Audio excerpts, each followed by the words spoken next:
തെരഞ്ഞെടുപ്പ് കമ്മീഷണർ അരുൺ ഗോയലിന്റെ രാജിയിൽ അമ്പരന്ന് ദേശീയ രാഷ്ട്രീയം. അപ്രതീക്ഷിത രാജി തെരഞ്ഞെടുപ്പ് പ്രഖ്യാപന ഒരുക്കങ്ങൾക്കിടെയായിരുന്നു. മുഖ്യ തെരഞ്ഞെടുപ്പ് കമ്മീഷണറുമായുള്ള അഭിപ്രായ ഭിന്നതയെ തുടർന്നാണ് രാജി എന്നാണ് വിവരം.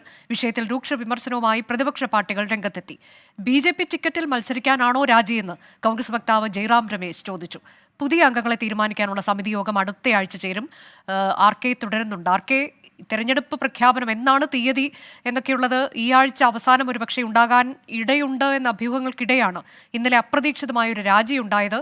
തെരഞ്ഞെടുപ്പ് പ്രഖ്യാപനം നീണ്ടുപോകാനുള്ള സാധ്യതയുണ്ടോ? അതിനു മുൻപ് തന്നെ തെരഞ്ഞെടുപ്പ് കമ്മീഷണറെ പുതിയത് നിയമിക്കുക എന്നതിലേക്ക് കടക്കുമോ സർക്കാർ?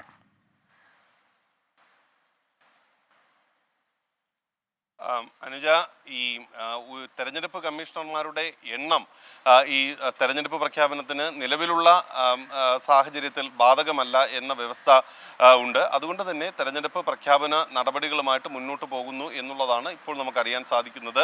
ശനിയാഴ്ചയ്ക്ക് മുമ്പ്, അടുത്ത ശനിയാഴ്ചയ്ക്ക് മുമ്പ് തെരഞ്ഞെടുപ്പ് പ്രഖ്യാപനം ഉണ്ടാകും. കഴിഞ്ഞ തവണ പ്രഖ്യാപനമുണ്ടായത് മാർച്ച് 10-നാണ്. ഇന്ന് മാർച്ച് 10-ആണ്. ഇന്ന് പ്രഖ്യാപനം നടത്തുന്നതിന് ചില സാങ്കേതികമായിട്ടുള്ള ബുദ്ധിമുട്ടുകൾ ഉൾപ്പെടെയുള്ളവയാണ് തടസ്സമായിട്ട് വന്നത്. അതുകൊണ്ട് അതെല്ലാം പൂർത്തിയാക്കി ജമ്മു കാശ്മീരിലെ സന്ദർശനം ഉൾപ്പെടെ പൂർത്തിയാക്കി 12-ാം തീയതി കമ്മീഷൻ തെരഞ്ഞെടുപ്പ് പ്രഖ്യാപനത്തിലേക്ക് എത്തും. ശനിയാഴ്ചയ്ക്ക് മുമ്പ്, അത് മിക്കവാറും വെള്ളിയാഴ്ചയോടുകൂടി പ്രഖ്യാപനം ഉണ്ടാകും എന്നുള്ളതാണ്. അതിനു വേണ്ടിയിട്ടുള്ള വാർത്താ സമ്മേളനത്തിനായിട്ടുള്ള തയ്യാറെടുപ്പുകളൊക്കെയാണ് തെരഞ്ഞെടുപ്പ് കമ്മീഷൻ ഉദ്യോഗസ്ഥർ നടത്തിക്കൊണ്ടിരിക്കുന്നത്.